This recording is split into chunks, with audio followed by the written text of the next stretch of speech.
Bonjour Ludovic. Bonjour. Alors écoute, je suis ravie de t'avoir pour inviter des conversations confinées avec auteurs.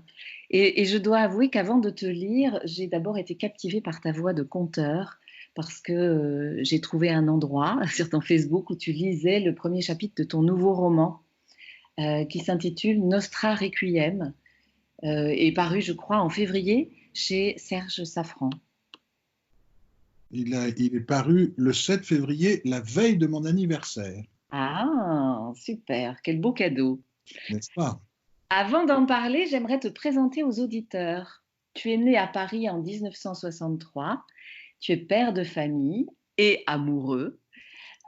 Tu as à ton palmarès un titre auquel tu tiens, qui est champion de France de football américain avec les Molosses d'Asnières. Et comme on ne te voit pas, ça donne quand même un petit indice sur ta stature. Et tu es passé maître aussi dans l'art d'écrire et de raconter des histoires, compétences que tu mets d'ailleurs au service de ceux qui voudraient s'exprimer en public, mais aussi et surtout aux lecteurs, puisque tu as publié une dizaine de livres dont les 4 premiers aux éditions Le Dilettante. Alors, Les Baltrinques, le 18, Les Chiens écrasés, Le Pourboire du Christ. Ce qui fait de toi, je pense on peut le dire, un romancier, à moins que tu préfères le terme d'écrivain. Alors, pour moi, il y a une différence entre le romancier et l'écrivain. Jusqu'à Nostra Requiem, j'étais un romancier, c'est-à-dire que j'avais une histoire et je m'attachais à dérouler l'histoire, à écrire l'histoire au fur et à mesure pour emmener mon lecteur dans cette histoire. Si jamais il voulait y trouver un message, grand bien lui fasse. Et là, avec Nostra Requiem, je pense que je suis devenu un écrivain, puisqu'en fait, au départ, j'avais une idée, j'avais envie de dire quelque chose, pas de raconter une histoire, mais bien de dire quelque chose. Et j'ai enroulé autour de ce dire une succession d'histoires qui, j'espère, permettent au lecteur de comprendre ce que je voulais lui dire. Est-ce que tu serais d'accord de dire le message que tu voulais faire passer ou tu préfères que le lecteur le découvre? Le mieux, c'est que le lecteur le découvre parce que, d'abord, ça me permet de voir si j'ai réussi mon coup, ce qui est pas mal. Et puis, en plus de ça, j'ai appris avec le temps qu'à partir du moment où l'histoire est publiée et que l'histoire est lue par quelqu'un, elle ne m'appartient plus. Et j'ai eu notamment avec Les Baltringues, qui était mon premier roman, une anecdote assez amusante. Je suis dans une librairie pour une signature, il y a quelques personnes qui sont là, et il y a un homme tout au fond, tu sais, ces hommes tout grands, tout maigres, tout fins, avec les épaules rentrées vers l'avant, on a l'impression que c'est un parchemin enroulé sur lui-même, là, qui attendait, qui attendait, qui attendait. Et moi, je me disais, mais qu'est-ce qu'il attend pour faire signer son bouquin? Et vu qu'il n'y ait plus personne, que ce soit la fin de la signature, pour venir me demander de le signer, de lui dédicacer le livre. Et là, il m'a dit, ah, j'ai adoré. Et il a commencé à me raconter Les Baltringues. Écoutez, avec des grands yeux ouverts, parce que je n'ai jamais écrit ce livre-là. Il a vu dedans tout ce qu'il avait apporté avec lui-même. Et ce que j'écrivais réveillait tout ça et faisait naître tout ce qu'il avait en lui. Donc, quand quelqu'un lit un livre, ou quand tu regardes un film, ou quand on regarde une peinture, tout ça, on apporte aussi énormément de soi-même et on le transpose sur ce qu'a pu écrire l'écrivain ou le romancier. Donc, autant que les gens découvrent par eux-mêmes ce que j'ai essayé de leur dire. D'accord, effectivement, autant de livres que d'individus qui les lisent. Si tu devais quand même nous le présenter sans déflorer l'histoire, que dirais-tu de ce dernier roman? C'est un jeune homme qui se retrouve, jeune homme qui vient d'un milieu, on va dire, paysan, dans une contrée qu'on ignore, on ne sait pas où c'est, à une époque on ne sait pas quand, qui se retrouve à la recherche de son frère et enrôlé on va dire de force, ou enrôlé à cause de l'alcool, dans l'armée et plongé dans la guerre. Et ce garçon naïf, mais avec la naïveté de l'innocence, hein, pas de bêtises, naïf d'innocence, va se réfugier dans les histoires pour supporter la guerre, pour supporter l'horreur, etc. Et en fait, il va raconter la vie. Et très rapidement, tous les soldats qui l'entourent lui disent, mais tu ne vas plus au front, ne vas plus en première ligne, parce qu'on a besoin de toi pour vivre. Et donc, il raconte des histoires et raconte des histoires. Et un jour, il va raconter une histoire particulière, qui est celle du général qui parlait aux fous. Et il n'aurait pas dû raconter cette histoire, parce que là, ça va mal tourner. Oui, alors justement, en fait, ton personnage, Anton, il est un peu biberonné, si on peut dire, aux histoires par son père. Et en fait, il ne possède rien et tout à coup, il se rend compte que si, il a cette compétence lui aussi d'en raconter. Donc, c'est une sorte de trésor qu'il a, mais parfois à double tranchant. Alors, comment ça se fait qu'on peut avoir un trésor et que ça peut tourner mal, justement? Euh, D'abord, est-ce que ça tourne aussi mal que ça? Je ne sais pas. Mhm. Euh, mais tout ce qui brille et qui attire le regard, forcément, peut avoir des conséquences peut-être positives pour les autres et négatives pour soi. Je crois qu'il faut être très prudent avec tous les trésors qu'on peut avoir. Je pense que la meilleure prudence qu'on peut avoir avec un trésor, c'est de le partager. Si on essaie de le garder pour soi comme un harpagon sur sa cassette, mon trésor, hein, ou mon précieux, si on reprend le Seigneur des Anneaux, ça se termine mal. Si on partage, on peut prendre des coups, on peut se faire voler d'une partie, et encore, le trésor qu'il a, c'est des histoires. On ne peut pas être volé de son histoire, puisque si quelqu'un nous prend l'histoire et la raconte, il n'a fait que la multiplier et la transmettre. Donc, on n'a pas été volé, on a été enrichi. Le, Tu sais, Nancy Houston, dans son livre L'espèce fabulatrice, elle raconte que dès l'instant où le petit humain comprend qu'il est mortel, il n'a de cesse de raconter des histoires pour donner du sens à la vie. Est-ce que c'est un petit peu le cas d'Anton? Alors, je ne connaissais pas cette phrase, mais elle résonne en moi de manière forte. Et avant de répondre à ta question sur Anton, moi, je suis né dans une famille marquée par la mort. Euh, Tout le monde est mort dans ma famille. Un de mes grands-pères a été tué place de la Concorde, l'autre se fait sauter le caisson, mes oncles se sont suicidés ou se sont fait tuer, mon frère est mort, c'était pas énormément, énormément de morts. Et Mm. donc, toujours, et c'est d'ailleurs la femme dont je suis amoureux, m'avait fait remarquer la première fois qu'elle avait été chez mes parents, en disant, c'est curieux, il y a des photos partout, ce ne sont que des morts, il n'y a aucune photo de vivant. C'est-à-dire qu'il n'y a pas de photo de moi ou de mon frère, mais de mon frère mort, oui, de tous les morts, oui, mais pas des vivants. Mm. Donc, c'est peut-être ça aussi qui m'a donné envie d'écrire et de raconter des histoires, parce que j'avais peur de mourir. Peut-être. Mm. Je ne sais pas s'il a peur de mourir. Anton, il se rend compte que à partir du moment où il est plongé dans la guerre qu'il ne comprend pas, il n'en comprend pas les raisons, il n'en comprend pas la nécessité. Je trouve que c'est une absurdité sans nom, surtout il ne rencontre jamais l'ennemi. Il rencontre les balles, il rencontre les obus, mais il n'y a jamais d'ennemi en face de lui. Et en fait, pour lui, c'est pas la vérité, c'est un cauchemar, un délire, une mascarade, tout ce qu'on veut. Et donc, il va se réfugier en fait dans les histoires en se disant,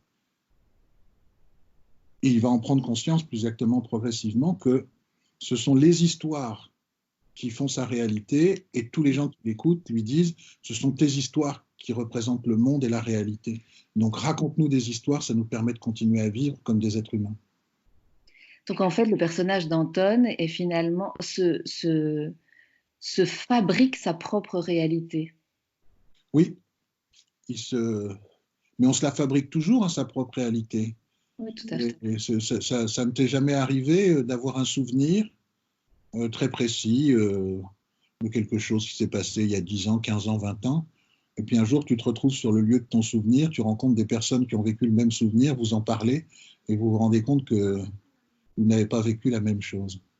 Oui, je pense que c'est tout à fait, évidemment, bien sûr, chacun a son histoire. Et en plus, même, je pense que euh, on est des fictions à nous tout seuls. On est chacun une fiction qu'on se construit soi-même.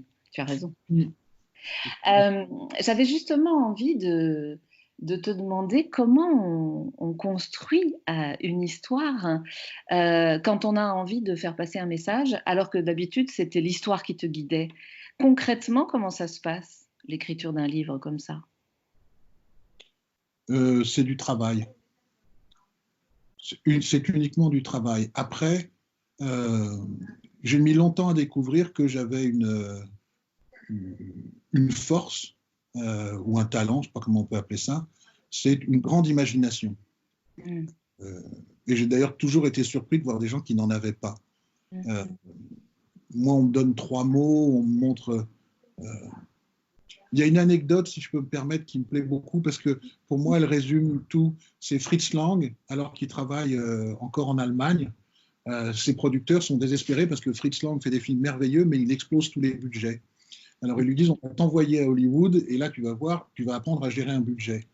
Mais il n'a pas envie d'y aller. Alors on le met dans un train de Berlin jusqu'au Havre. Au Havre, on le met dans un paquebot, on l'envoie à New York, et à New York, on le mettra dans un train ou dans un avion, non, plutôt un train encore à l'époque, pour aller à Hollywood. Il arrive à New York, il y a de la brume et on ne voit que dépasser les gratte-ciel. Et il refuse de sortir de sa cabine. Il s'enferme à double tour et il refuse absolument d'en sortir. Et on va tout essayer, mais il ne veut pas sortir. Donc il revient au Havre, il n'a pas quitté le bateau, et quand il débarque au Havre, il a écrit le scénario de Futuropolis. Il a vu les tours, et il a inventé l'Amérique autour et il ne s'est pas trompé. Donc, et je pense que c'est ça l'imagination.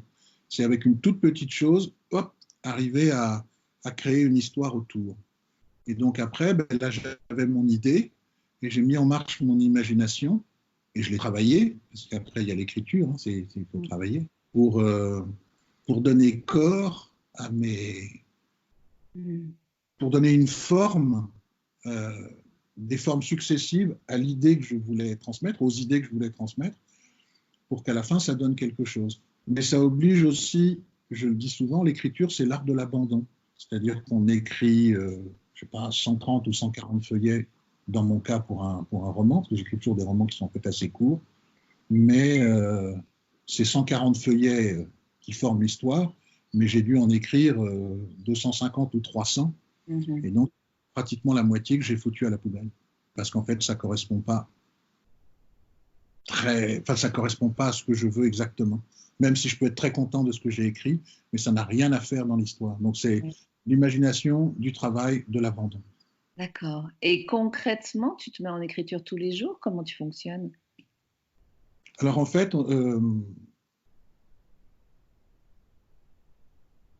alors je vais répondre par quelque chose qui est la vérité, qui est un mensonge en même temps. Je travaille tous les jours.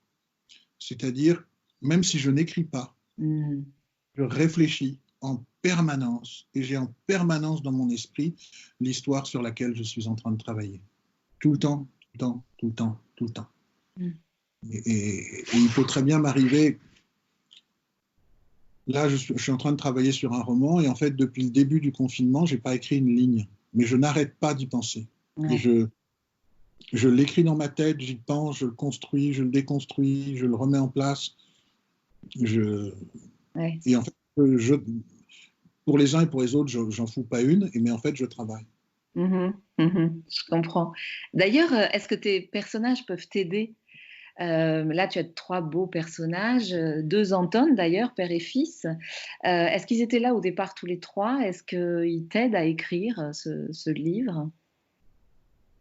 La seule chose qu'un personnage m'apporte, c'est la certitude qu'il ne peut pas faire telle ou telle action ou dire telle ou telle chose. C'est-à-dire que de temps en temps, j'écris un passage, et puis ça ne me va pas, et je ne comprends pas pourquoi, et quand je m'y repense, je me dis, bah oui, Broubeck ne peut pas faire ça, ou Anton ne peut pas faire ça, ou Spinoz ne peut pas faire ça, ou les autres personnages que j'ai pu... Ok, non, ce personnage ne peut pas. Ils ne me disent pas ce qu'ils peuvent faire, mais très clairement, quand je leur fais faire ou fais dire quelque chose qui ne va pas, là, ils me le font savoir, oui, en me mettant mal à l'aise. Tu les as définis déjà au départ? Comment tu les rencontres? Ils sont dans ma tête. Moi, j'ai besoin d'avoir un physique. Donc, je sais très bien comment ils sont. physiquement. Mhm. Je pourrais même te parler de leur odeur de pied s'il fallait. Et voilà, je les ai physiquement, j'ai le son de leur voix. Et, euh, et je me suis surpris plusieurs fois quand il y a des scènes de dialogue de faire des grimaces. Où en fait, quand je fais parler tel personnage, je grimace d'une certaine manière. Quand c'est un autre, je grimace d'une autre manière. Pour prendre physiquement la forme de la personne que j'essaye de faire vivre. D'accord. Et enfin oui, je réfléchissais, je t'imaginais en train de mettre en bouche ton texte. J'imagine que tu le lis à l'oral. Euh, euh, non, je le lis dans ma tête, Oh. à haute voix dans ma tête. Mhm. Euh, je fais, enfin, j'essaye, et j'espère qu'on le sent, de donner un rythme à ce que j'écris. Je veux qu'il y ait un rythme de lecture. Et d'ailleurs, plusieurs personnes qui me connaissent m'ont souvent dit, mais quand on te lit, on t'entend. On a Oui. l'impression de t'entendre. Donc, c'est que j'arrive à passer ce rythme. Donc, je me répète les phrases à haute voix dans ma tête. Et si ça ne sonne pas, j'y retravaille. Je n'ai pas le gueuloir de Flaubert, c'est-à-dire que je ne vais pas hurler à haute voix mon texte pour voir si ça sonne. Mais qu'est-ce que je l'ai gueulé dans ma tête? Ça sonne, non, là, c'est pas le bon mot, c'est pas le bon mot, ça va pas, il n'y a pas de. C'est vraiment le rythme, le rythme, le rythme. Et je dirais que c'est d'ailleurs ça le plus difficile pour moi quand j'écris un roman ou un livre, ça dépend. C'est pendant l'année et demie ou les 2 années qu'il me faut pour l'écrire, d'être capable, à chaque coup que je me mets devant mon ordinateur pour écrire, retrouver le même état de tension et le même rythme. C'est-à-dire qu'à chaque fois, tu dois te replonger dans le rythme d'écriture que tu as donné à ton texte depuis le début. Et ce qui arrive, et il arrive que certains jours, tu te mets devant ton écran et tu passes 4 heures, les mains posées sur les cuisses, la tête baissée, et tu ne trouves pas ce putain de rythme. Tu as beau essayer, essayer, essayer, tu vas écrire une seule phrase, tu vas l'écrire 206 fois dans la journée, et 206 fois tu vas dire c'est pas bien, c'est pas bien, c'est pas bien. Et ce jour-là, en rentrant, ton épouse te dit mais t'as pas l'air en forme, pourquoi? Hein, parce que c'est très difficile pour quelqu'un qui n'écrit pas de comprendre ça. Justement, pour parler de ton style, euh, il semblerait que le livre Nostra Requiem soit un petit peu différent de ce que tu fais d'habitude. Alors, tu nous as expliqué en partie pourquoi, c'est-à-dire que là, tu avais envie de faire passer un message plutôt que d'avoir été suivre l'histoire qui s'imposait. Euh, j'ai envie de dire de ton style qu'il est riche, fluide, avec un rythme, comme tu dis, et qu'il a du coffre, c'est-à-dire qu'il y a quelque chose qui résonne et des surprises aussi. Il cache à l'intérieur, comme un coffre à trésor, des surprises. Il est riche aussi dans son vocabulaire, ses métaphores, ses expressions. Il pourrait même être goûteux, presque gouailleux selon les moments. Il ne dit pas non à certaines fois de l'emphase. Est-ce que ça, c'est ton style habituel? Est-ce que c'est un petit peu différent pour ce roman-là? Euh,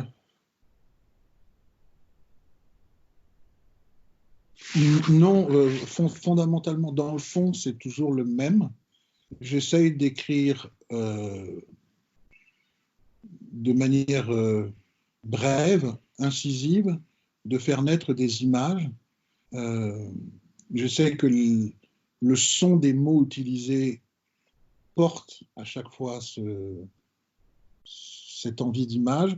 Là, la différence, c'est que dans les autres romans, je pouvais me laisser aller à une écriture plus argotique, parce que je trouve que dans l'argot, il y a des sonorités qui sont absolument extraordinaires. Là, on ne pouvait pas lui mettre d'argot dans la bouche à Anton. Il est né dans une ferme où ils élèvent des chevaux. Alors, on aurait pu lui mettre un langage paysan, mais il ne pouvait pas, il ne peut pas avoir d'autre langage que celui qu'il a. Donc là, c'est un peu différent, oui. Mais je pense que fondamentalement, ça reste le même style quand même. D'accord. J'ai envie que quand on lise, on voit des images, on entend des sons, et si on pouvait sentir des odeurs, je serais l'homme le plus heureux du monde. Mmh. D'ailleurs, je te propose qu'on aille se balader un petit peu dans les paysages de ton livre pour le découvrir. Tu Oui, serais d'accord? oui. Alors, allons-y. Et donc là, c'est le moment où le père donc, du héros raconte comment il a rencontré sa mère, plus exactement comment il l'a déjà rencontrée, mais comment son histoire avec elle débute. D'accord. Nous sommes partis, votre mère et moi, au Grand Bazar. Je tenais sa main dans la mienne et me laissais guider par les courants d'air et les appels des commerçants qui, sous l'auvent de leurs tentes, exposaient la qualité de leurs épices, de leurs moutons, de leurs chameaux, de leurs tapis, du cuir de leurs bottes, des bijoux d'or et d'argent. Partout, la foule se bousculait dans les odeurs et les couleurs, gagnant d'un pas ou d'une esquive un nouvel étal de richesses abondantes. Même si le soleil brillait haut dans le ciel bleu, ni la terre ni l'air n'avaient encore perdu leur frimas d'hiver, et je voyais la peau des bras nus de votre mère se hérisser sous les effets du froid. Alors, comme si seul le hasard avait guidé mes pas, j'avais le samedi précédent arpenté tout le bazar pour y dénicher le magasin de mes rêves, j'ai conduit votre mère jusqu'à l'échoppe des pashminas. Du plafond pendaient en grappes multicolores de longues étoiles soyeuses. Au mur, empilées en arc-en-ciel, des étagères de châles attendaient la caresse des mains des acheteurs. Au sol, dans des ballots de toile grise, dégoulinaient des vagues de couleurs que nous foulions sous le regard indifférent des nombreux vendeurs qui s'activaient de droite et de gauche. J'ai laissé votre mère cueillir les souffles colorés des châles, s'étourdir devant l'infini choix de douceur, et dans mon cœur la fierté grandissait. J'allais offrir de la beauté à la plus belle des femmes. Nous n'avons pas tout de suite senti le changement d'atmosphère lorsque nous sommes sortis de l'échoppe. J'avais dans les yeux le sourire de votre mère, et elle portait une caresse rouge, or et violette sur ses épaules.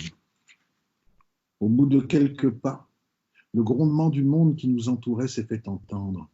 Lui qui n'était à notre arrivée que musique et brouhaha, était maintenant colère et hurlement. Ceux qui marchaient couraient. Ceux qui parlaient de leurs femmes, leurs enfants ou de points litigieux de leur partie de domino appelaient aux armes, à la vengeance. Même le vent charriait la haine et la violence. Plus personne ne regardait les marchandises des étals et tous dressaient le poing vers le ciel, appelant les dieux au sang et à la mort. Sans un mot, je pris les épaules de votre mère sous mon bras, fragile château de mon corps, et elle s'y laissa enclore sans rien dire. Les cadavres de 2 enfants venaient d'être retrouvés dans le goulot du seul égout de la ville, la gorge tranchée comme celle d'un mouton pour les fêtes de Pâques. Les parents pleuraient et la foule hurlait vengeance. Mais contre qui? Quel assassin? Quel ogre fallait-il poursuivre pour assouvir l'appétit de sang qui s'était emparé du bazar entier? Personne ne savait, pourtant tous le cherchaient.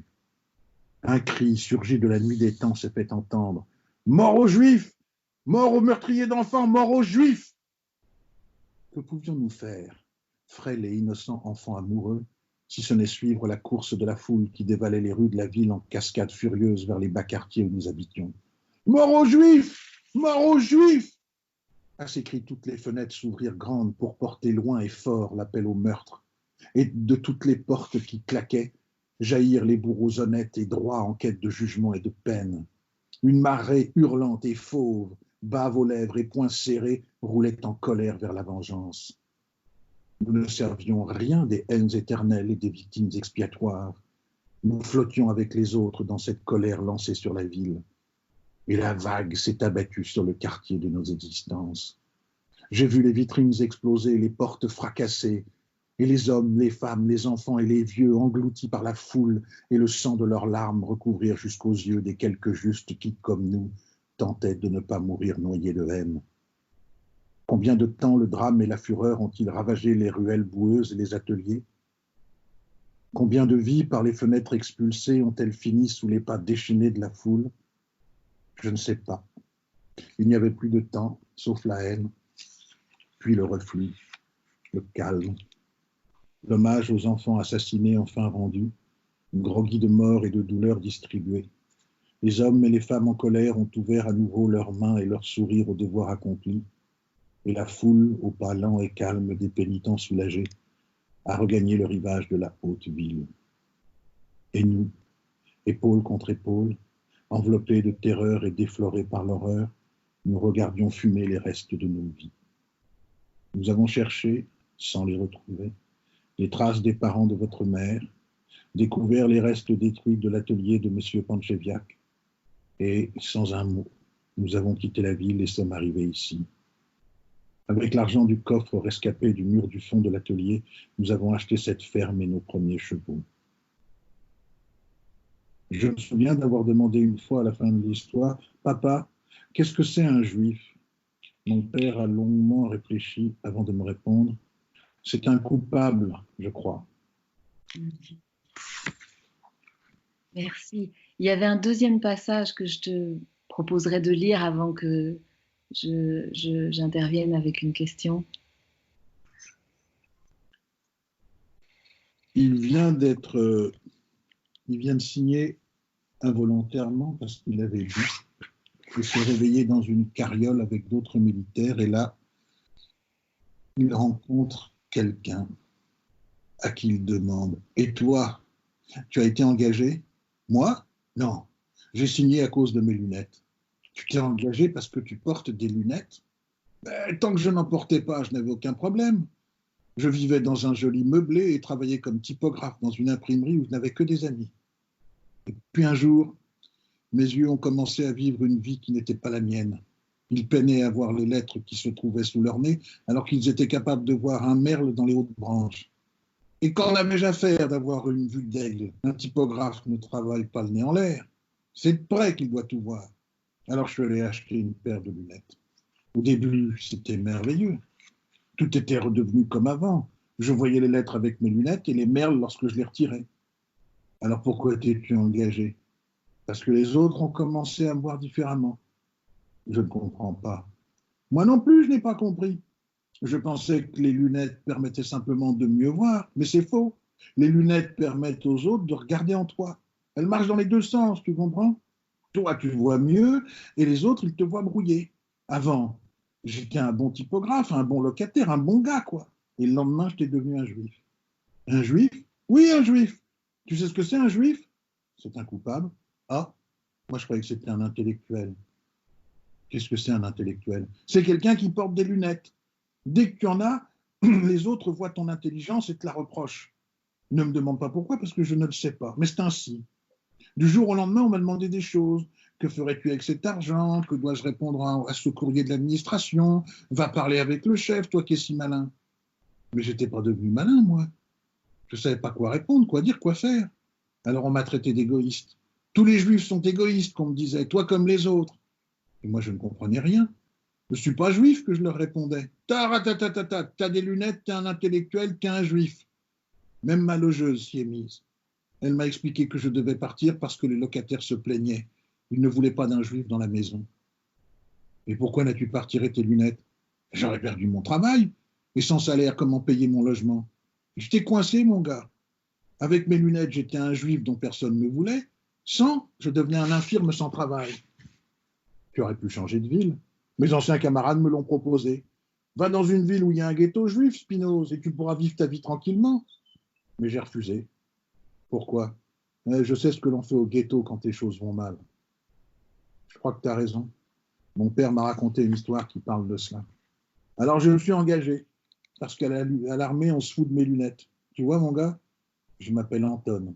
Moi, c'est Spinoz. Donc, tu vois, Anton, d'une certaine manière, moi aussi, j'ai été engagé. Eh bien, avec ces deux passages, la messe est dite. Il est beaucoup question de la manière dont les hommes ont besoin d'un coupable ou d'un ennemi, souvent de cet autre, on ne connaît rien d'ailleurs. Est-ce que c'était ça que tu voulais démontrer? Un dimanche matin, je suis au lit avec une jeune femme.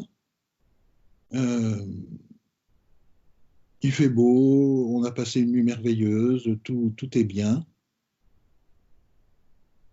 Et j'apprends à ce moment-là qu'elle est juive. Et on a 25 ans. Et là, elle me dit, Ludovic, j'aimerais savoir, qu'est-ce que j'ai fait? Qu'est-ce que j'ai fait? Et ça m'a profondément bouleversé. J'avais entendu parler de la Shoah, j'avais lu des trucs dessus, enfin, je savais ce que c'était que l'antisémitisme. Mais là, d'être avec une femme dont j'ignorais totalement qu'elle était juive avant ce moment-là, et qui tout d'un coup me dit ça, je me dis, mais c'est terrible, une femme de 25 ans, belle comme le jour, pour qui tout va bien jusqu'à maintenant, on arrive à se réveiller un dimanche matin en plein soleil avec cette question, mais qu'est-ce que j'ai fait? Et c'est quelque chose qui ne cesse de m'interroger. Pourquoi est-ce que nous avons besoin de haïr et de projeter sur un peuple, une religion, une couleur, un je ne sais quoi, toute notre haine, tout notre mépris, toutes nos envies de meurtre? Et j'ai beau avoir beaucoup d'imagination, le racisme, l'antisémitisme et toute forme de haine comme ça me dépasse. Mais c'est pas parce qu'elle me dépasse que je les nie, et ça existe, c'est. Mon Dieu. Est-ce que les histoires peuvent changer quelque chose à ça? On essaye, mais je crois que quand on est obscurci par la haine,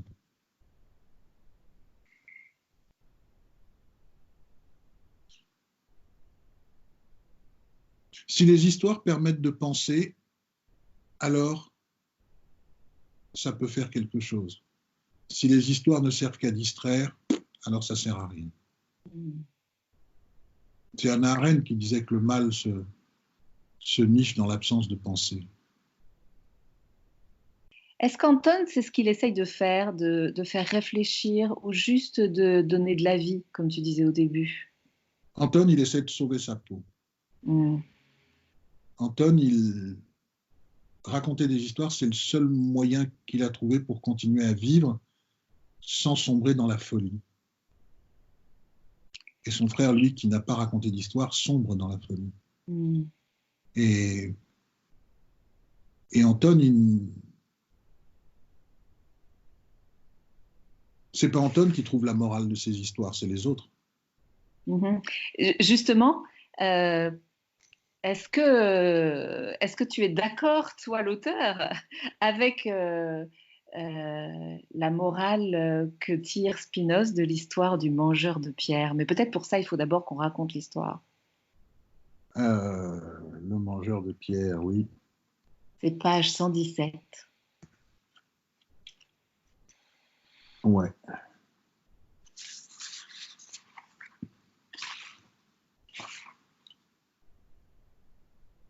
Je ne sais pas comment cela est arrivé, mais un soir, alors que nous nous tenions la main, Spinoz et moi, je lui ai raconté l'histoire du géant mangeur de pierre. Peut-être voulais-je penser à autre chose, au père, à mon enfance, aux jours bénis où les seuls grondements du ciel venaient de la guerre entre les nuages. Il y avait là-haut sur les montagnes, dans une vallée de pierre nichée entre deux sommets pointus, un village très pauvre. Toute l'année, des nuages gris et blancs recouvraient le ciel. Jamais les villageois n'avaient connu la couleur bleue. Il y coulait une rivière argent, si jeune et si froide que pas un poisson n'y nageait. Les habitants vivaient de la chasse au bouquetin. Mais l'animal est adroit, il sait gravir des apics que même les oiseaux regardent avec effroi, et ils ne mangeaient pas à leur faim tous les jours. Lorsqu'ils étaient bredouilles, ils cueillaient les herbes tranchantes et dures qui poussent entre les rochers et les cailloux pour en faire un infect brouet. Régulièrement, ils se mettaient à genoux et, les mains levées vers les nuages du ciel, maudissaient les dieux de leur avoir donné un si pauvre royaume, puis ils rentraient dormir dans leur maison de pierre pour oublier la faim. À l'exception d'un colporteur qui passait tous les 3 ans à la Chandeleur, jamais personne ne venait dans cette vallée inhospitalière. Jusqu'au jour où arriva un mangeur de pierre.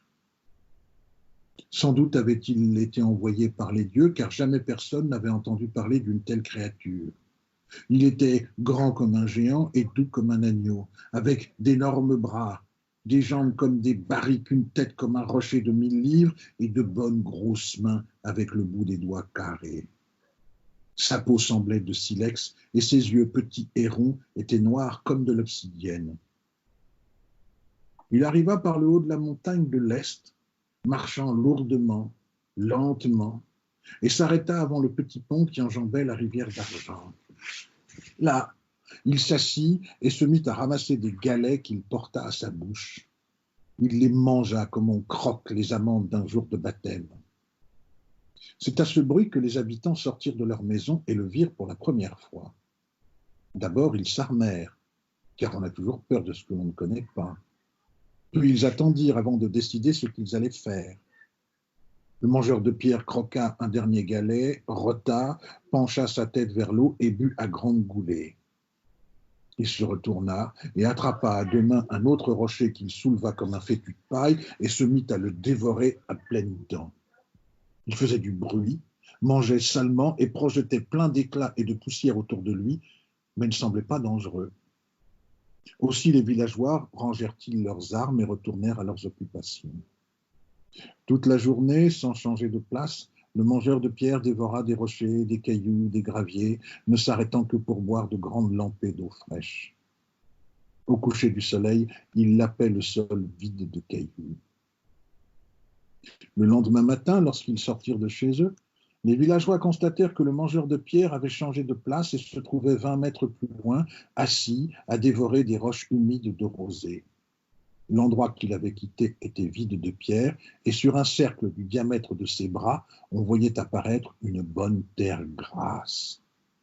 Sur cette terre brune et mate, brillait comme un crottin de printemps une ribambelle de pierres éclatantes et translucides. Les villageois s'approchèrent, les regardèrent, et les trouvèrent très amusantes. À travers leurs 1000 facettes, la lumière grise du soleil se transformait en une symphonie de couleurs extraordinaires.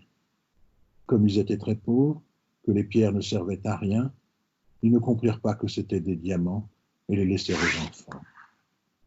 C'est ainsi que chaque jour, le mangeur de pierres révélait un nouveau morceau de terre, laissant derrière lui une nouvelle cargaison de diamants. Au bout d'une semaine, les villageois se dirent que l'apparition du mangeur de pierre était la plus belle chose qui leur était arrivée depuis la nuit des temps. Sur la terre qu'ils mettaient à nu, de l'herbe poussait. Au bout de 6 mois, ils purent faire leur première récolte de blé. Au bout d'1 an, ils avaient des pâturages et des arbres avec des fruits. Et un énorme tas de diamants de la hauteur d'un homme dans lequel les enfants piochaient de temps à autre pour jouer aux éclairs volants. Arriva le jour où le colporteur, celui qui passait tous les 3 ans pour vendre des colifichets aux jeunes femmes, des articles de cuisine pour les mères, des outils aux hommes et des bâtons de réglisse aux enfants, revint au village. Il fut surpris par le changement. Les villageois lui firent visiter leurs plantations et pâturages. Mais ce qui le laissa bouche bée fut le tas de pierres étincelantes. « Qu'est-ce que c'est » demanda-t-il en saisissant une des pierres qu'il porta devant ses yeux. « C'est le mangeur de pierres » lui répondirent les habitants. « Il mange des rochers et chie ses petites pierres. »« Et vous en faites quoi ?»« Elles ne servent à rien, alors on les laisse là, parce que le soleil joue dedans. » « Me permettez-vous d'en prendre quelques-unes ? Servez-vous, mais laissez-en pour les enfants. » Le colporteur remplit alors un gros sac de diamants.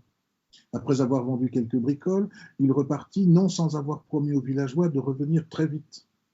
À la ville, il se précipita chez un lapidaire pour s'assurer que les crottes du mangeur de pierre étaient bien des diamants, et elles l'étaient. Ivre de joie, le colporteur se mit à vivre grand train. Il acheta une belle maison, organisa des réceptions féeriques, dévalisa les marchands d'étoffes, engagea une nombreuse domesticité, un cuisinier de renom, et se constitua le plus beau harem de la ville. Il était heureux d'être riche à peu de frais. Il ne fut pas long pour que l'éclat de son luxe arrivât aux oreilles du roi. Il le convoqua au palais et l'interrogea sur l'origine de sa fortune.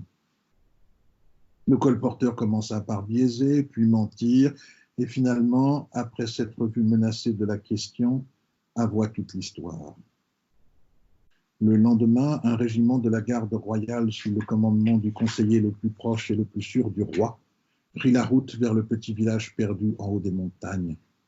On fit évacuer les villageois qui finirent leur vie dans des baraquements sordides de la grande ville et l'on surveilla comme le lait sur le feu les crottes de diamants du mangeur de pierres. Lorsqu'il eut fini de manger tous les rochers, lorsqu'il eut épuisé jusqu'au moindre caillou, il disparut comme il était arrivé. On ne le revit jamais. Et en bas, dans la vallée, les anciens habitants du village se mettaient à genoux et, les mains levées vers les nuages du ciel, ils maudissaient les dieux de leur avoir envoyé une telle malédiction.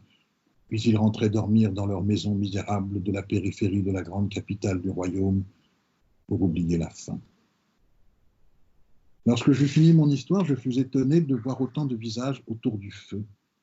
Il n'y avait pas seulement les membres du faisceau qui nous avaient été affectés, mais peut-être 30 ou 40 soldats qui s'étaient approchés pour écouter.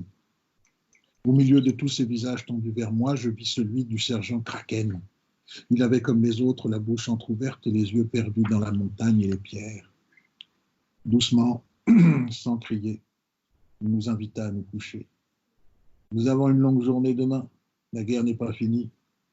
Les hommes s'ébrouèrent calmement, puis s'éloignèrent un à un. Spinoz, qui était à mes côtés, me regarda avec reproche. Je n'aime pas la morale de ton histoire. Quelle morale? Quand t'es pauvre, il fait pas bon de trouver un trésor. Alors justement, cette morale, c'est Spinoz qui la voit. Est-ce que tu es d'accord avec lui? Ça, je ne sais pas. Parce qu'en même temps, c'est vrai que cette histoire qu'il a racontée fait que le commandant qui jusque-là avait crié toutes les pauvres paroles qu'il avait pu dire, là, il arrive à ne pas crier. C'est déjà assez extraordinaire. Oui, et en même temps, oui. Oui, il n'est plus un soldat, il devient un être humain. Ouais. Alors ça, c'est déjà extraordinaire. Mais en même temps, est-ce que les histoires peuvent être sans espoir, certaines fois? Roméo et Juliette, ça a beaucoup d'espoir. Pourtant, c'est l'histoire. Et Cyrano de Bergerac, quelle merveilleuse histoire d'amour, alors que Cyrano n'a aucun espoir. Ouais. Et pourtant, il aime. Et il aime. Et l'amour qu'il a, on le vit avec lui, peut-être plus fortement encore parce qu'il n'a pas d'espoir. On peut aimer, vivre, être vivant, sans qu'il y ait forcément d'espoir au bout. Il a toujours l'espoir, Cyrano. On a toujours l'espoir que Roméo va comprendre que Juliette n'est pas morte, mais seulement endormie. On a toujours l'espoir que Juliette, en se réveillant, va trouver un médecin pour ramener Roméo à la vie. Et puis non. Le talent, en tout cas, de tes histoires, en tout cas de celles que tu écris, c'est de nous emmener dans des univers très différents. Et je voudrais, pour terminer, que tu nous emmènes du côté de la ferme du père.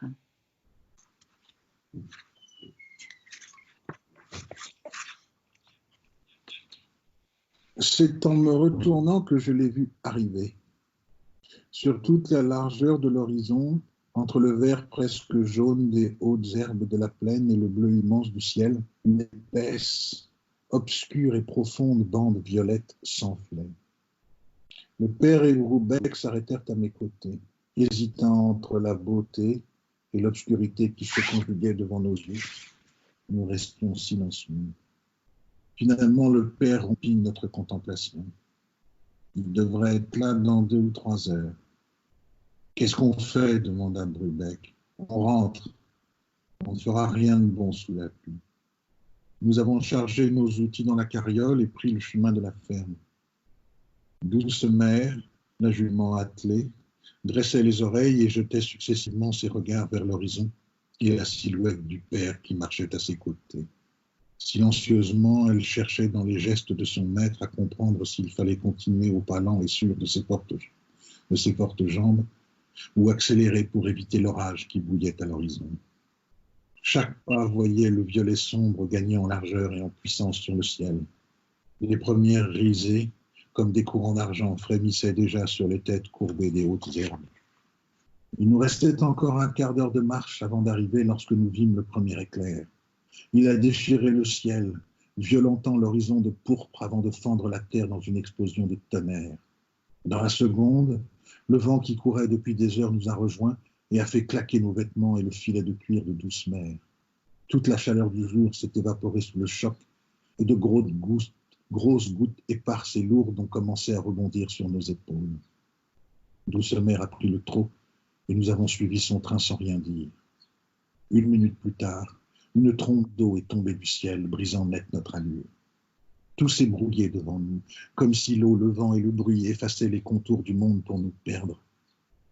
Nous nous sommes agrippés au filet de douce mer, confiants dans son instinct. Il ne servait à rien de parler, ouvrir la bouche nous aurait noyés. La cour était déjà inondée à notre arrivée. De larges rigoles charriaient de la boue mélangée aux carottes et aux navets que la pluie avait arrachées au potager. La ferme semblait molle et aventureuse sous la pluie qui noyait la vue.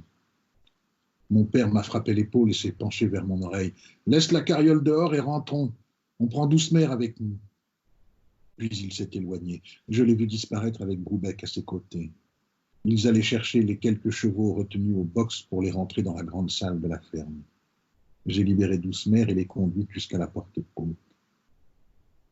Notre ferme était une longue bâtisse à un étage, faite de troncs de chêne et de torchis, le toit recouvert de morceaux d'écorce montés en bardage. Sa partie gauche servait de grange où nous entreposions la paille et le foin. Le reste nous servait d'habitation, même si nous utilisions souvent la moitié de sa surface, celle ouverte par la haute porte, comme enclos pour les pouliches qui devaient mettre bas ou les chevaux malades.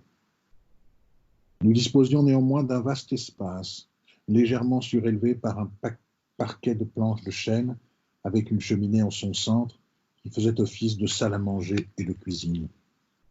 À l'étage, notre chambre, au milieu de la réserve d'orge et d'avoine.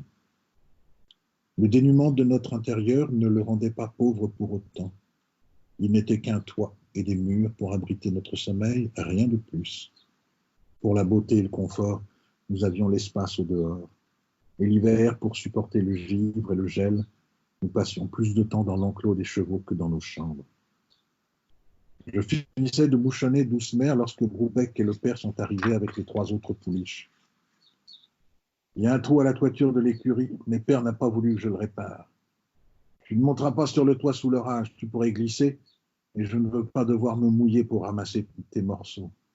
T'entends ça, Anton ? Le père ne veut pas que je travaille. Je vais prier qu'il pleuve tous les jours.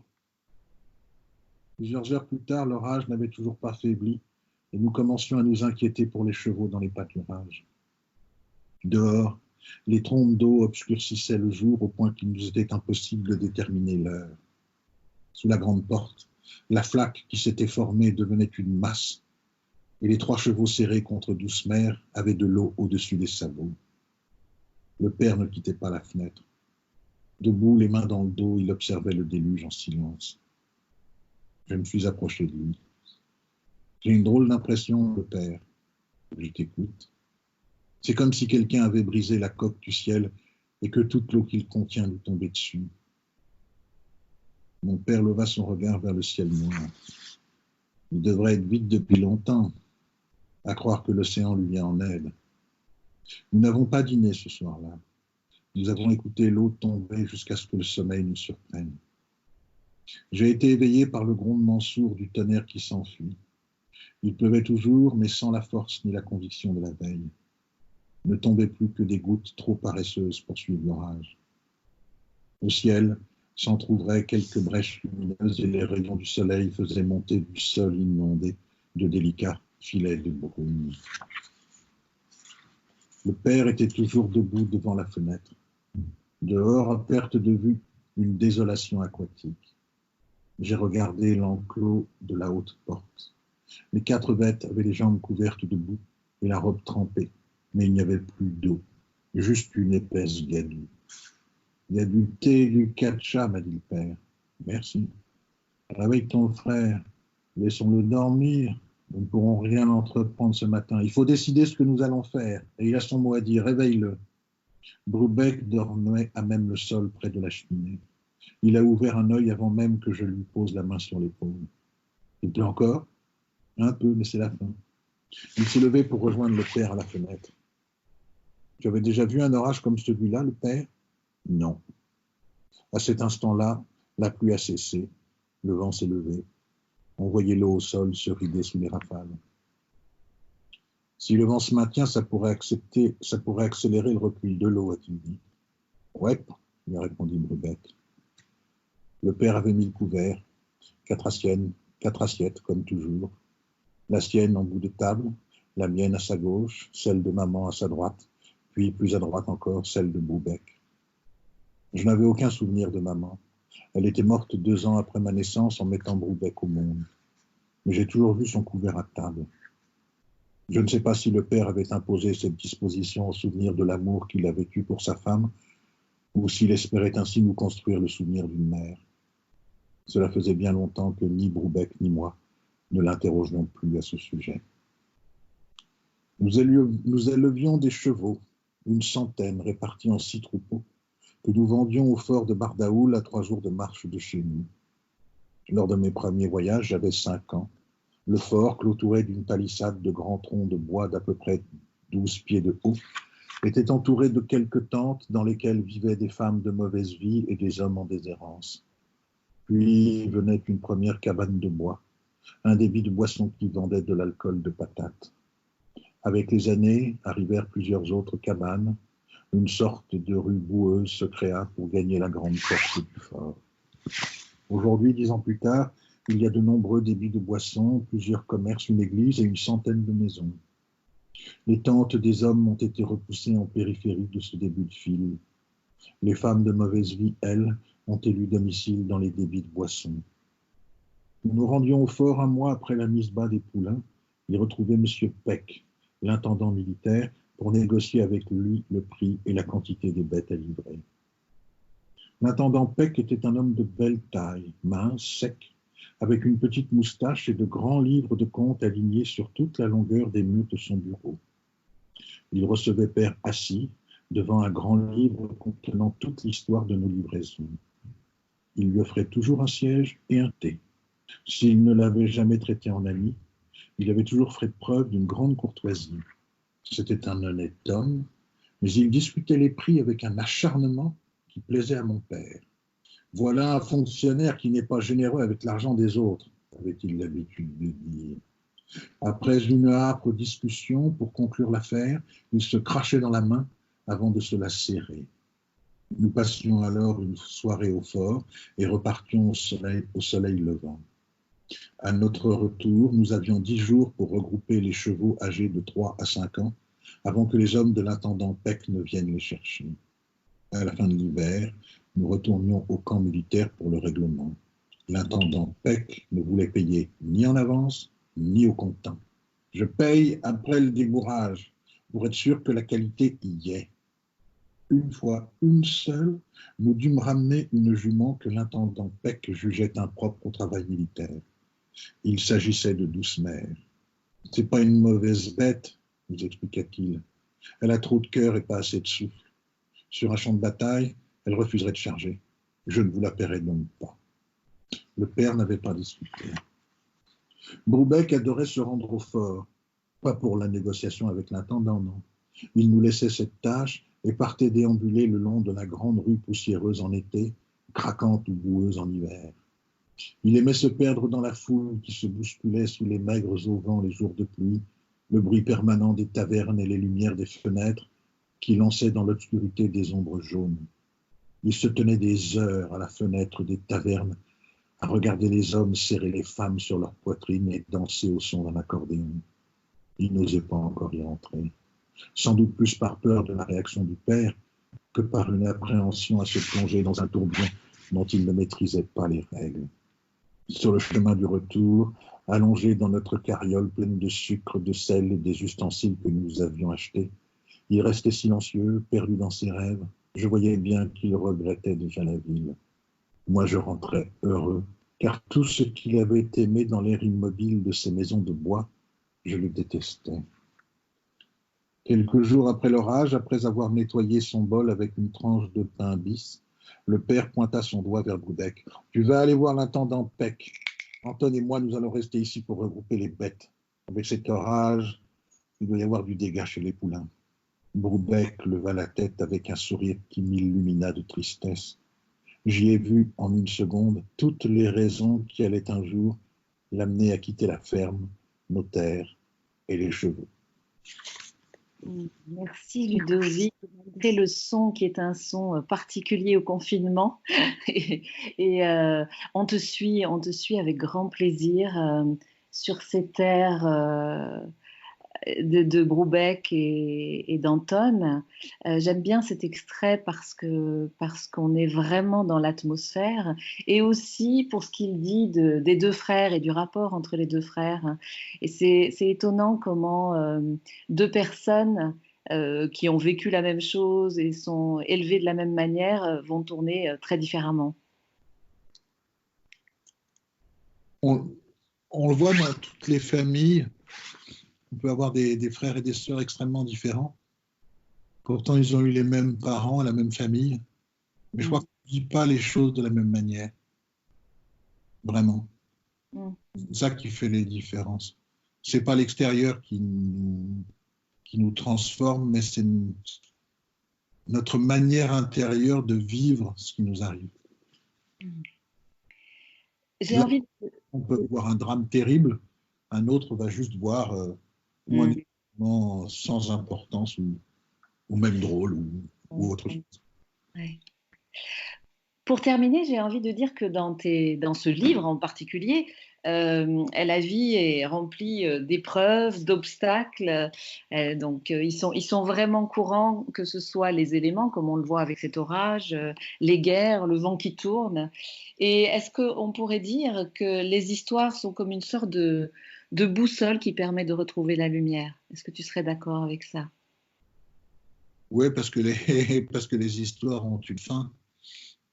Et on écoute une histoire en sachant qu'on aura la fin.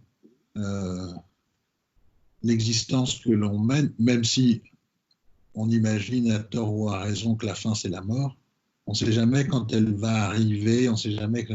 Donc on peut s'inquiéter dans une histoire avec le temps qui passe ou les pages qui se tournent. On se dit, ah, on arrive à la fin, donc savoir quand est la fin doit nous rassurer et effectivement être une sorte de soleil. Comment tu vis ton confinement? C'était la question que j'avais envie de te poser pour terminer cette interview, Ludovic. Comme un cochon. Parce qu'en fait,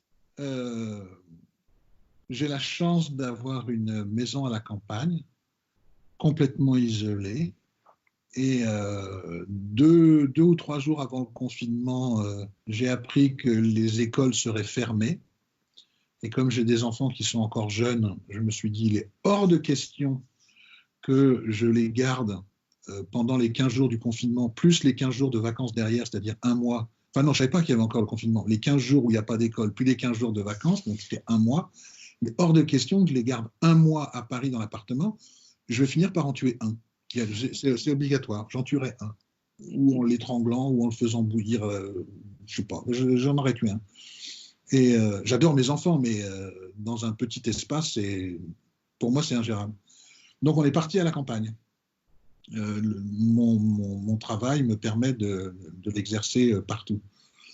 Et c'est en fait le lendemain ou 2 jours après notre arrivée ici qu'on a appris qu'il y avait le confinement. Donc on est confiné à la campagne, où on est entouré par des champs, ravitaillés par les corbeaux et les renards. Donc on est, moi la matinée je suis à l'intérieur, je travaille, je fais des trucs, etc. Et toutes les après-midi avec mes fils, on coupe du bois, on tond, on est dehors. Il fait un temps de cochon. Oui. Il fait 2 degrés, un ciel bleu. Donc je suis une injustice à moi tout seul. effectivement jalouse puisque je suis à Paris enfermée. En tout cas, toi, tu as réussi à nous sortir de nos chez nous grâce à tes lectures et je te remercie infiniment, Ludovic. Au revoir. Au revoir.